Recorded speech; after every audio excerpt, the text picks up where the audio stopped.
Welcome back to Acting for Theater. I hope you're ready to do some moving. Movement is a great way to add excitement to a scene and to add more dimension to your characters. Well, let's just jump into it.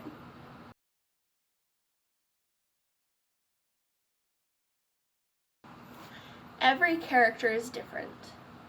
However, they often fit into what we call archetypes.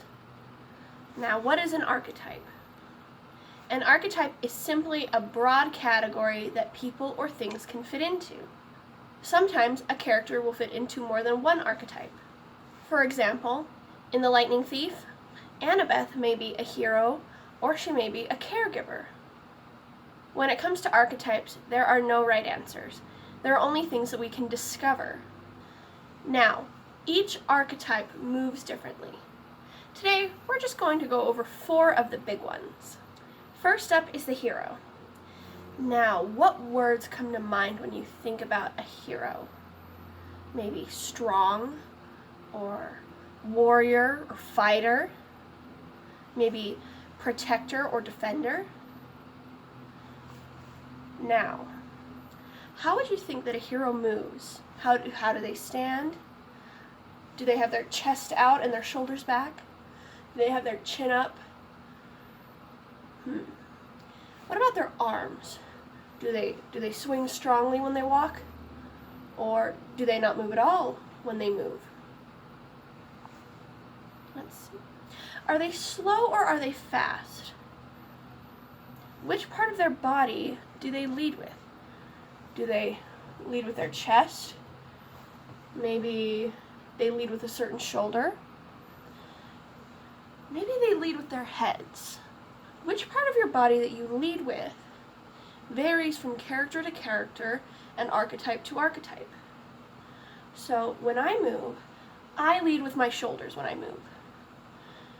My shoulder is usually the first thing that moves when I walk. That's just how I move. Take a sec and figure out what part of your body you lead with. Maybe you just lead with your foot, or you lead with your leg.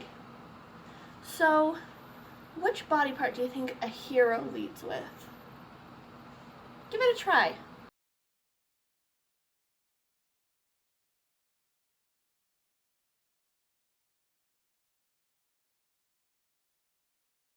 Next up is the caregiver. Now, what are some words that we think of when we think about a caregiver? Maybe protective, kind, heartfelt. How about parent? Now, how would a caregiver move? Maybe they're a little more humble. They move a little more closed off. What would a caregiver lead with? Maybe they too lead with their chest, but in a different way. Maybe they lead with their head.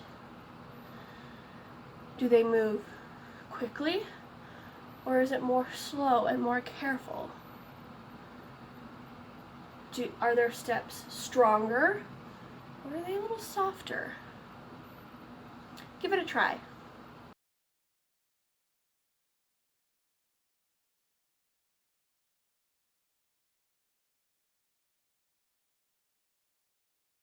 Next up is the ruler.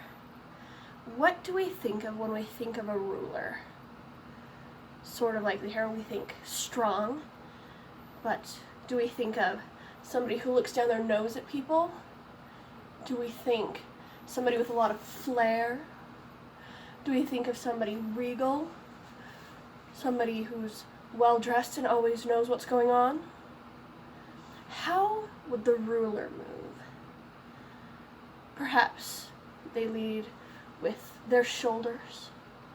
Perhaps they lead with a hand or an arm. Perhaps they hold their head high. Do they strut when they move instead of just walking normally? How strongly do they come on? Are they stronger than the hero?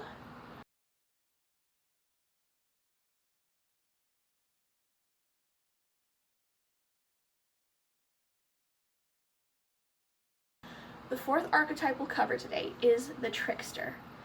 Now, the first thing that comes to mind for me when I think of a trickster is Loki. Tricksters can be smart, they can be quick, they can be sneaky. How would the trickster move?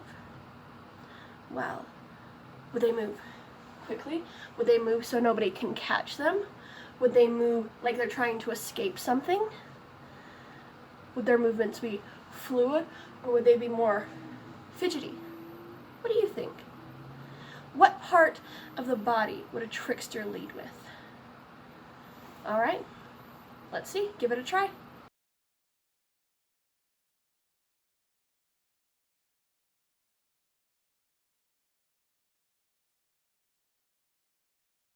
The next type of movement exercise we're going to do is element work.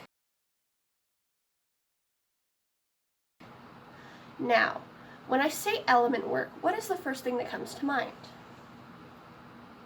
Element work is just using the 4 major elements, earth, wind, fire, and water, and taking the way that those elements move and putting them into your character. So there are fire characters and there are water characters. Let's look at Percy Jackson. Although Percy may be the son of Poseidon, is he a water character?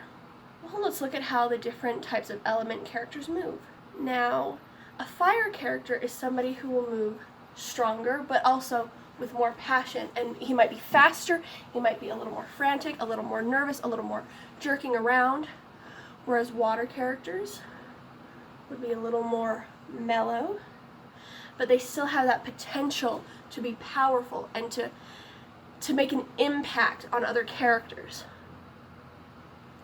Air characters, maybe they kind of float above things. Maybe they move around more on their toes.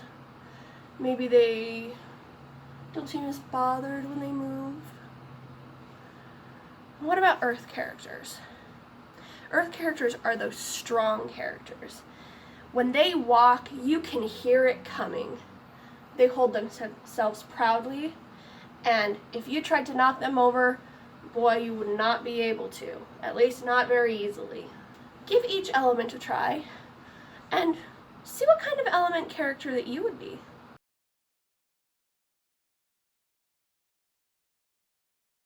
The last movement exercise we're going to do today is animal work. Now this is when you pick an animal that you think represents your character. And for this, let's go on over to the lightning thief. Let's start with Percy.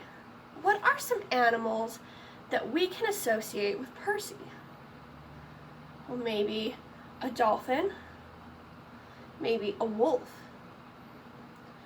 Percy's pretty quick, so what about a cat?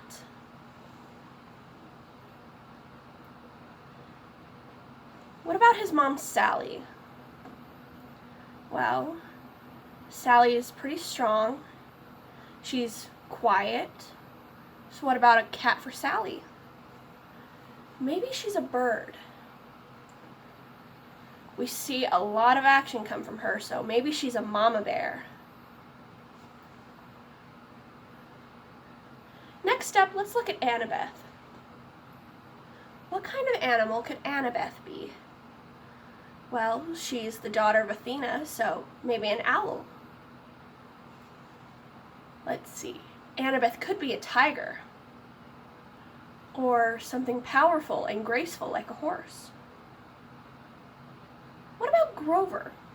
Now Grover is a satyr, so he's part goat, but perhaps he moves like something else.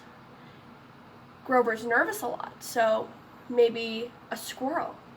We could tie that into how he moves. It's similar with Chiron. Chiron is a centaur, so he's part horse, but could his movement remind us of something else? Well, he's very powerful and he makes a really big impact, and he's very regal. So what about an eagle?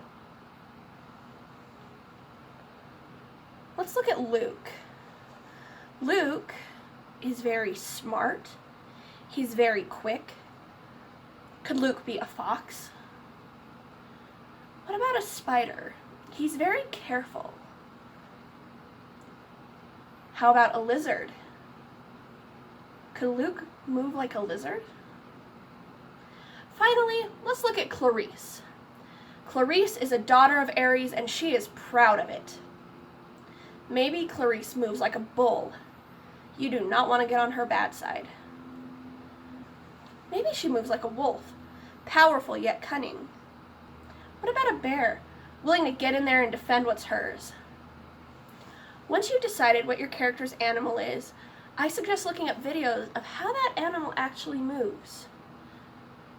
Then, we'll practice moving like that animal, and I mean on the ground on all fours, making wings with your arms. It can feel a little silly at first, but if you really give yourself into it, it can be a lot of fun, and it can help you make some really awesome discoveries about your character. Then, once you're comfortable moving like the animal, translate those movements into your human character.